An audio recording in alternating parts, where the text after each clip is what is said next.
This is a land of untouched wilderness where people live by hunting and fishing, free from debt and unbound by money, living freely in nature. This is the village of Tanana in Alaska, a small village located upstream on the Yukon River, primarily inhabited by Athabascan people.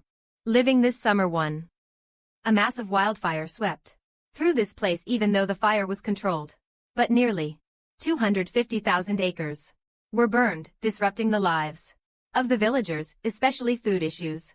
When every fall they have to hunt moose to stock up, stored for the winter, but this year forest fires have caused animals to panic and flee, forcing the whole village to take urgent action. The family of Pat, who raises sled dogs, is no exception. But Pat is old and weak, unable to hunt, so his daughter Courtney did not hesitate to take on this responsibility. She invited a close friend to row a boat to the wilderness area, more than 50 miles east of the village where she had never set foot, with the hope that moose, driven away by wildfires, would appear here. But upon landing and observing the vast terrain, both of them couldn't help but worry. Listening for hunting in this situation is like finding a needle in a haystack. Courtney climbs a tree, imitating deer calls with a simple yet effective strategy, taking advantage of the territorial nature of these animals to lure one out. But after waiting, there was still no movement. They continued on, working non-stop for 8 hours, searching for disappointment made Courtney anxious because she didn't want to disappoint her family and especially didn't want to be outdone by men. That unyielding spirit pushed her forward until luck finally smiled. An elk suddenly appeared. Hearing the engine ahead, they immediately ran away. They rushed to the shore, chased through the bushes to cut them off. Finally, they encountered the deer again. Courtney immediately pulled the trigger. The giant beast collapsed. The two burst into tears of joy at their well-deserved achievement. After regaining their composure, they quickly butchered and stored the meat. The spoils of war are loaded onto the boat, and the journey home begins with pride and relief. Connie hangs all the venison in the storage. Bat watches the scene, unable to hide his pride. He praises his daughter, making Courtney smile with relief. Her whole body exhausted. After a long day, it feels like being recharged and the mood becomes unusually cheerful. At the same time in the village, Zoe, the young leader of the new generation, also leads her companions on a moose hunt. They head towards the lake, more than 20 miles from the village, which has been the lifeblood of their ancestors for generations. Following the stream, amidst the scorched land that made everyone uneasy and restless, Zoe, for the first time in her life, witnessed a scene so desolate. They had only gone about 3 miles when a wall of charred trees blocked their path, forcing the group to stop. They took using tools to cut trees and clear the path, determined to hunt without wavering. And thanks to the large group, they quickly cleared the path to continue their journey smoothly afterwards. Until they set foot at the lake, the most terrifying thing happened. The entire surrounding area was completely burned down. Once a sacred hunting ground, now only remnants remain, making everyone understand the deer. It is hard to find them here, but Zoe is determined. He decides to search every inch of land in the heavy and gloomy atmosphere until, at the end of the lake, they finally find a land still intact. It could be a refuge for the deer as night falls, forcing the whole group to take a break. But by Tuesday, even after searching everywhere, they still could not find any trace. With only 5 days left in the deer hunting season, the pressure to survive made everyone tense. Joe proposed a risky plan to venture 5 more miles into the remote area that used to be an old hunting ground but has not been for many years. AI steps forward despite the risk of wasting time and effort. The spirit of youth drives the group to quickly agree to set off even though the place had been ravaged by wildfires. But they have no other choice but to continue moving forward. And then, as the trees grew denser, hope began to glimmer. Finally, they spotted a target, a mature moose. The moose quickly darted into the thicket. The group was overjoyed. As the boat docked, they hurriedly grabbed their guns and chased after it. Despite their eagerness, their experience helped them. They keep the pace, slow down to avoid startling the moose. Into a clearing, a rare opportunity. But Zoe stops doesn't shoot because it is a female deer. Play a vital role in the reproduction process. A female deer can give birth to about 20 offspring in her lifetime. For sustainable development principles, villagers do not hunt female deer. But mating season has arrived. Where there are female deer, they will attract male deer to the group. They decided to take advantage of this trait to set up an ambush. They returned to the forest to look for more signs. Not only did they find footprints, but also deer droppings, indicating that this area indeed has deer living in it. With these clear traces, they were certain that here, a male deer was continuously marking its territory. Joey started to imitate the call of the deer, calling and rattling to stimulate the local boss to appear. And this trick really works. Not long after, a buck appears in the distant bushes. Joey immediately rushes with a real weapon. A brief shooting opportunity isn't enough. He runs and shoots with just 2 shots and the deer falls down. The prey lies on the ground. The whole group is extremely excited after 3 hard days. Finally, there is a result. A deer that can provide 800 pounds of meat, enough for several families to get through the winter. It is getting dark. They need to quickly butcher the deer before night falls. People can smell the blood. Wild animals will appear, making the situation extremely dangerous after a busy day until late at night they finally finished dissecting the deer, but returning home now is not a wise choice, so they set up a temporary tent in the forest and started a fire, preparing to wait for dawn. After a hard day, their stomachs were growling with hunger. Zoe took the deer's heart to make dinner. This is a centuries-old tradition of the Athabascan people. After each hunt, the leader personally prepares the heart of the animal to reward the members. Zoe is the leader this generation should follow the tradition of delicious food, but just cook it simply. When the heart is almost done, sprinkle a bit of salt and it is ready. Dinner starts. The group bites into the heart meat, so delicious it is indescribable. Everyone praises Zoe endlessly.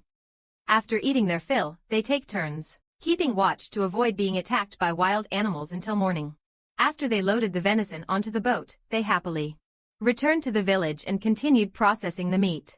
They distributed the venison to the elders in the house so that everyone had food for the winter. Zoe's father, Stan, started the meat grinder to make sausages. The house was filled with joyful laughter. Everyone's faces clearly show happiness, but that joy is not shared by all the other families. In the village, Charlie and his son are also on a hunting trip. They head towards the wilderness 50 miles west of the village, unaware that the area has just experienced a wildfire. They continue to venture deeper and quickly find a lakeside full of willows and grass, enough to attract deer to graze. Although there are the problem of death is that they can't find a hiding place. Although deer have poor eyesight, standing in the bare forest, they are easily spotted. After researching, they decided to build a structure in the trees to hide and wait for the deer. Fortunately, there was an abandoned hunting cabin nearby. They took materials from there and started building the shelter. After some time, the tent was completed. The rain shelter was also ready. Then they began the long wait. Jack Lee imitated deer calls. Bob used binoculars to observe the surroundings. But the miracle didn't happen until the next day. They still didn't see any deer. The hunting season only had 4 days left, making them anxious. Worse than the wind rising over the lake. Charlie's call will be drowned out by the wind.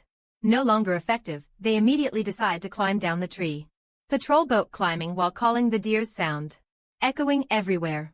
In the wilderness, it sounds real. Sliding to the end of the lake, they return to the old spot and continue waiting for the deer as time passes. Every second counts. It is getting dark, but there is still no sign of the deer. Both of them are growing more despondent.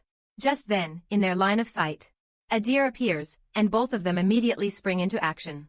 They chase the deer to the predetermined spot, but when they arrive, the deer has disappeared without a trace.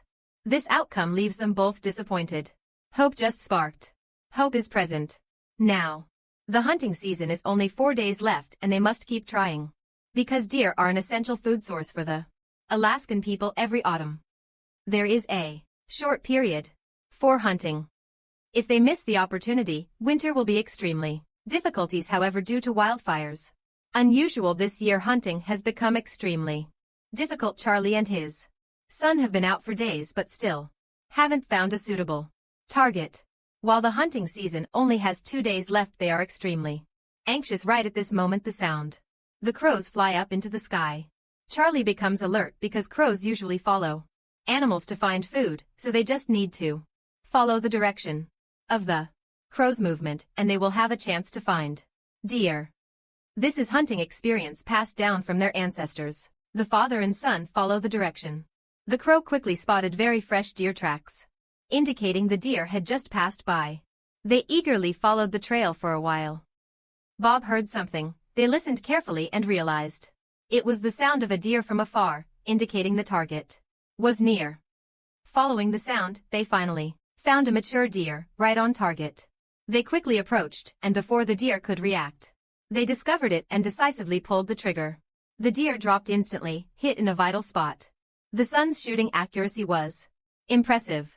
Charlie had to praise him because the deer was in the water. They had to quickly pull it ashore to prevent the meat from spoiling. They used a rope to tie one end to the deer's hoof. There, used the mechanism to gradually straighten the rope to move. Next is the task of dividing the meat. There is only 2 hours left before sunset. They assigned tasks clearly and quickly completed everything before it got dark. Then they carried the heavy meat to the boat, but to get back to the village they had to travel 50 miles on the river. It is very dangerous in the dark, so they decided to sleep here to keep the meat clean. They hung the meat on a bar between 2 trees for ventilation, but the smell of blood also posed a risk of attracting wild animals. They had to take turns keeping watch. Finally, after a night full of fear, morning came, and they arrived home safely, but the work was not finished. They continued sorting the meat and distributing it to the elderly in the village. Jack Lee, in his role as the village head, always quietly took care of the lonely elderly. And when everything was arranged, then they drove the snowmobiles everywhere to distribute venison to the elderly in the village, receiving sincere gratitude from those they helped, making Jack Lee feel that all his efforts were worthwhile. While joy filled the village, a newly arrived family faced more difficulties. Many of them are Chris and Jesse's couple, leaving the city to find a peaceful life in the countryside, but food issues become an immediate concern. On the deer hunting trip, both nervous and excited, Grit remembers his childhood, following his father hunting on this land. Now returning to see the land familiar yet strange, a burst of excitement rises. Determined to conquer this place like his father when he came to a lake that Richard said was a mandatory path for deer.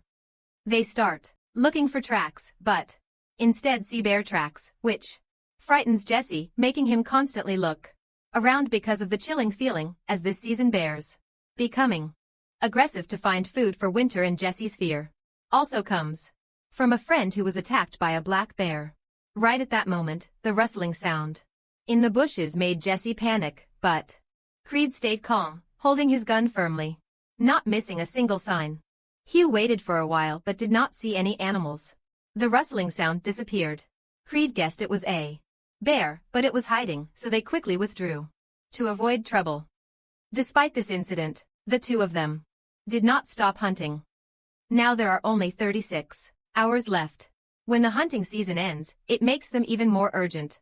Meanwhile, 40 miles away from the village, in the town of Manlu, Hyatt Back has to do something heartbreaking. He plans to trade his sled dogs for 4 goats because even though his daughter, Courtney, managed to hunt a deer, it was just a fawn. It is not enough to get the whole family through the winter, so unfortunately, reluctantly, he had to use sled dogs to trade for food. This was also the first time the father and son interacted with goats. They discovered that the goats were harder to control than expected. Throughout the journey, the father and son frowned. Finally, they managed to get them all on the boat and began heading back. The boat sped like an arrow and soon returned to the village. But on the way, a goat suddenly charged at Connie to show its displeasure. This made him both amused and annoyed. Pat Thomas was also curious about the goats. The next day, he heard the news and rushed over, but one goat took the opportunity to escape. Thomas tried to catch it despite rolling around everywhere without success. Finally, had to use a wire loop to catch it. The goat 70 miles south of Creed. And Jesse is still looking for deer, but time is running out because when the sun sets, the deer hunting season will officially the end leaves behind a long and difficult winter. For 2 days, their tracks have covered the entire mountain area, yet they still haven't seen any deer. Jesse, for the first time, went down to the village, gradually losing faith, regretting the decision made earlier, both sitting and panting, no longer having the initial enthusiasm at this point. Chris just realized how great his father was in the past, while he himself was not prepared and was hasty. Returning to the countryside, seeing the limited time left, Chris decided on a bold move to split the journey, each person walking along either side of the lake to increase Jesse's chance of success despite turning pale but no longer having any other option, agreed as Chris moved and made a call to the buck, hoping to attract them. Then a gunshot rang out, along with Jesse's scream, making Chris rush towards her, not knowing whether Jesse had hunted a deer or encountered a grizzly bear. When he arrived, he saw Jesse held a wild chicken and smiled, while Chris could only grimace, because he did not expect his wife to do that and even fire a shot just for a wild chicken, which might scare anyone in the area away. The hunt was considered over, but facing his naive wife, he did not dare to blame her, just quietly learned the call of the deer, hoping for a miracle to happen. Time passes by. Minute by minute, the sky gradually darkens as the two weary people walk, just to hold on to a fragile hope that if they are lucky enough to encounter a deer, luck will return. Jesse is exhausted after 2 grueling days and can't continue. Creed had to stop. The two sat down, resting. Everyone was silent, not saying anything. The gloomy atmosphere spread quickly. Having hunted a deer, they did not know how to get through this harsh winter. Even if they could hunt wild chickens or rabbits, it would be tough. That meager amount of meat is hardly enough. Suddenly a gunshot rings out. A wild chicken falls from the tree. Charlie picks it up, giggling because this chicken is extremely useful. Its meat can be eaten, its innards and feathers can be used as bait for traps in the village of Kanana, Alaska. Winter has arrived. Chuck Lee prepares to set a few traps to hunt wild chickens and increase the villagers' income. For centuries, the Athabasca have lived by hunting, and Chuck Lee's descendants have inherited excellent hunting skills. He takes the seal oil and spreads it on the bait to prevent it from freezing, then uses a rotten pear pie with a strong odor. The stronger the smell, the more it attracts wild animals. Even Chuck Lee is overwhelmed by the stench, feeling nauseous. When he closes the jar, the situation improves. The final step is to heat the jar to prepare the organs. Add the yeast here. It is the first time he is trying this bait because last year he only used fermented fish, but this year the river is too shallow for large-scale fishing, so he has to use a new method. The bait is ready. Jack Lee takes the equipment and heads out of the village using a rope. Steel makes the loop. Net. Tie it to a pole, surround it with willow branches to create a path, leading wild chickens into the trap. When the lid is opened, the stench hits the face, making the eyes sting, but he still stuffs chicken feathers in and attaches the trap to the tree. Considering the trap complete, decides to check its effectiveness tomorrow. The next day, with high expectations, he went to the trap experiment. This time it is extremely important. If the trap succeeds, he will be able to set traps in series. If it fails, he must find another bait. Just arrived and heard squeaking sounds, looked at the trap and saw a pheasant caught. Still alive. Charlie met a branch again, but when it sees you approaching, the wild chicken shows anger, baring its teeth and screaming loudly. You slowly raise the wooden stick and accurately and forcefully strike its head. The chicken's life ends humanely, but what makes Chuck Lee even more satisfied is the bait from the wild chicken. Hui Tak. This year's hunting season can officially start early. Before continuing, Chuck Lee has an important task. His mother wants to eat fish, and as a dutiful son, he must fulfill that. Catching fish with a spear is an ancient technique, but now rarely used. Because of the fishing rod commonly used, Charlie and his son temporarily made 2 spears to go to the river Yukon to find whitefish that live year-round in different rivers. with salmon migrating in the summer but not just shore. Father and son peeking. Even eagles hunt fish, but whitefish are smart. Min. During the day, they hide in deep waters, only coming out at night to feed. Searching all day long. They decided to wait until nightfall. Darkness envelopes. Charlie brings along a helper. It is human.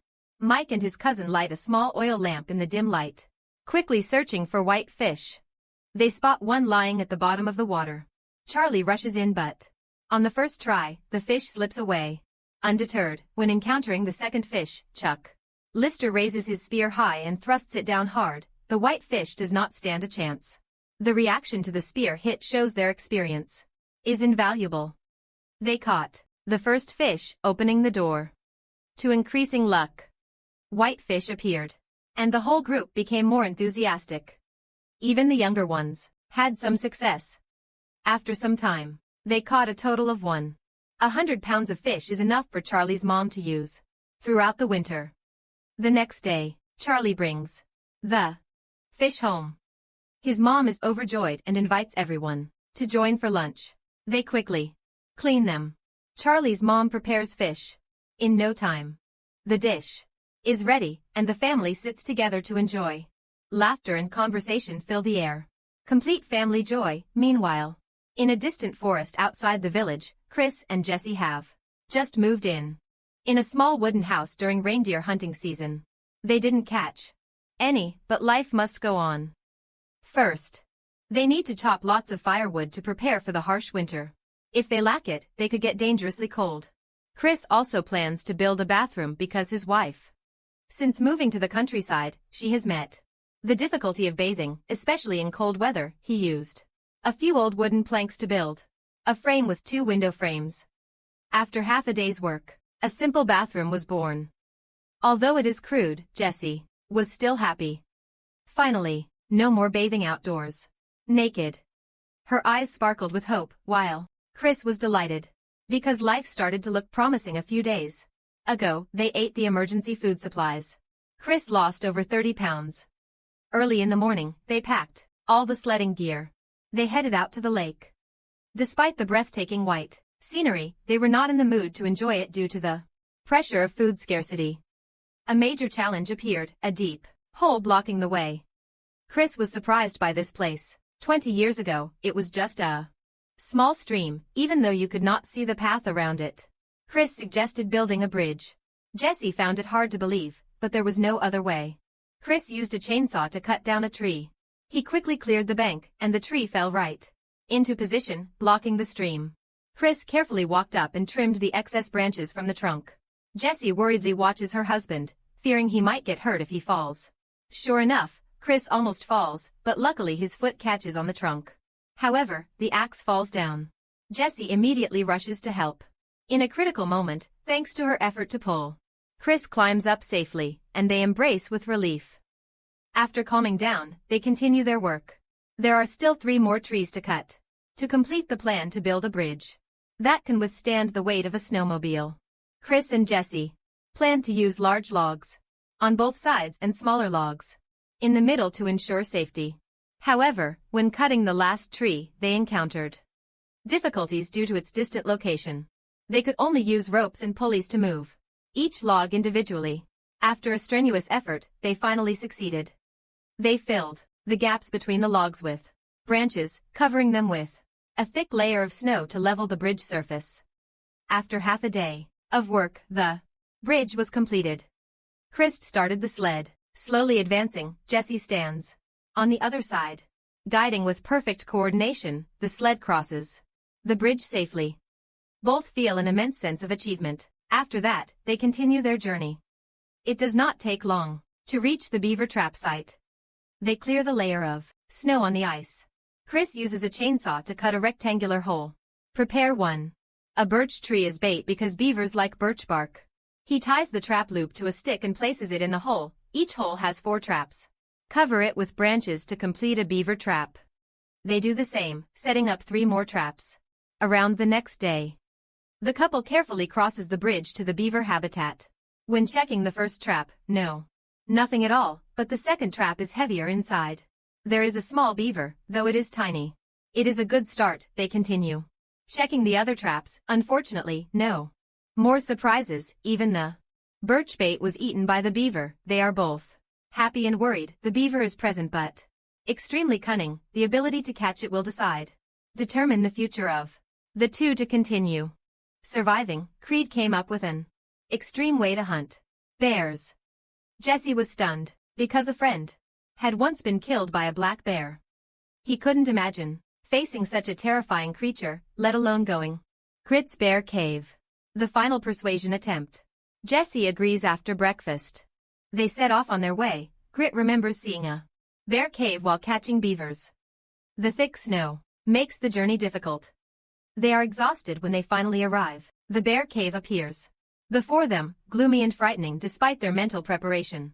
When faced with reality, Jesse was still terrified and even more shocked when Chris told him to go into the cave to check if there was a hibernating bear. Jesse, being reluctant and small, knew that if he encountered a bear, Creed would have to pull him out. Reluctantly, Jesse had to close his eyes and venture into the pitch-black interior, mustering all his courage to go deeper. Finally, he realized the inside was completely empty.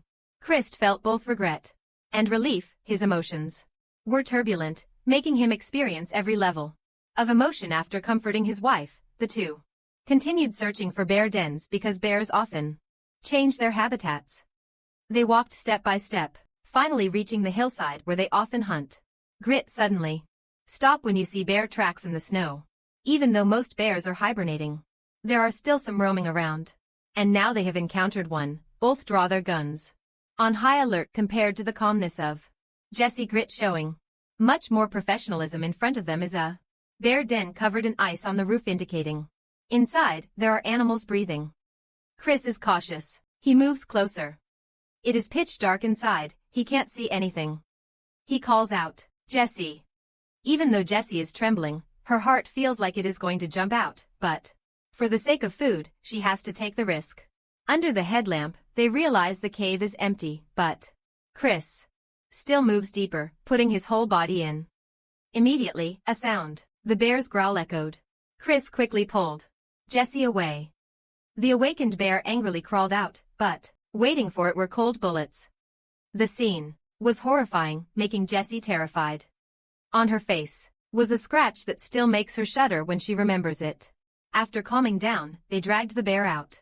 A giant black bear, enough to feed them through the winter. Although the hunting process was thrilling, the perfect result is they bring the meat home, classify it by parts to prepare for the future. Ensuring sufficient food opens up a safe and hopeful winter. Meanwhile, in the remote eastern mountains, north of Tanana village, Chuck Lee faces his greatest challenge. A few days ago, my mother-in-law suddenly visited and needed help hunting a reindeer because their family was short on meat for the fall hunting season. They did not have enough for the whole winter. Even though she did not want to bother her son-in-law, for survival, she had to ask Chuck Lee. This is the reindeer migration season. Jack Lee had heard that someone had seen reindeer around here, but after half a day of searching, still no sign of any herds. He took out the map to study the migration paths of the reindeer and then drove the sled. The days are short. The area is 100 miles of wilderness from home. Charlie must complete the hunt quickly, otherwise, when night falls, he could easily get lost. However, disaster strikes the snowmobile. The engine suddenly stalls despite multiple attempts. Charlie opens the hood and discovers the fuel line is frozen, lacking fuel. He uses tea to thaw the ice, reassembles, and this time the engine works. And he quickly continues his journey to the mountain range. White Mountain, a place with abundant vegetation, the main food source for reindeer. Jack Lee decides to conquer the highest peak of the range to see if he can encounter reindeer. After walking a while, he discovers reindeer tracks on the snow, proving his intuition. A herd of reindeer is nearby, just moving. Jack Lee just used the binoculars to observe the reindeer. He did not notice them, but he did notice the weather changing. A giant frost fog is approaching, bringing cold and severely limiting visibility, increasing the risk of getting lost. For safety, he had to, having to leave the mountain top for the valley, even knowing the chances of seeing reindeer would decrease. The valley, as he predicted, was full of trees blocking the view. making it difficult to find reindeer. However, Charlie unexpectedly discovered fresh reindeer tracks in the snow. He quickly followed the tracks and found a herd. The young reindeer might have smelled humans, so they started to run. Chuck Lee got on the sled, planning to flank them and surround the herd of reindeer. In an open area, he jumped down and aimed. He shot a few, but they kept running. Chuck Lee fired 2 more shots, and one fell into the snow. He approached and stroked it about the reindeer as a Thanksgiving offering, then quickly gutted and removed the organs, loaded onto the sled and returned the next day. He brought the reindeer to his mother-in-law's house. Everyone was happy and thanked him. Meanwhile, in the village of Tanana, Stan was preparing to set traps because fur is the main source of income. The summer wildfire just past had caused severe damage in the region wilderness near the village. To get fur, he had to go into the remote area. After saying goodbye to Stan's wife, he set off and had to cross 40 miles of difficult terrain to reach the Two River by day. There were only 5 hours of daylight, so he had to make the most of every minute. Although the sled dogs gave their all, the sled often got stuck in the snow. Stan couldn't reach the destination, so he turned back to call his son. Zoe went along, each with a sled. They traveled 8 miles in the snow. Then they reached a treacherous mountain path where vehicles often got stuck. As night fell, they were close, but had to cross an unfrozen stream completely. Zhang measures the ice thickness using a tapping tool. It sounds hollow, but some spots are cracked. This is not a layer of ice to take risks on. Going back is also not practical as it will be dark for several hours, very dangerous. The two of them hesitate, finally decide to take the risk. Stan leads the way. Ga quickly crossed to the other side with all his strength. The last sled finally crossed the stream successfully. Zoe followed and completed the task. The remaining distance was incident-free. The father and daughter safely reached the hunting cabin after many hours of tiring travel. They were exhausted and quickly started a fire and prepared dinner. Soon, the delicious aroma filled the air. They ate heartily, replenishing their energy while imagining a bright future. There is still 1 week left until the day of darkness. Enough time for them to set traps. Although this hunting season is full of challenges, they are not discouraged at all. Thank you for watching. Please subscribe to look forward to the next episode.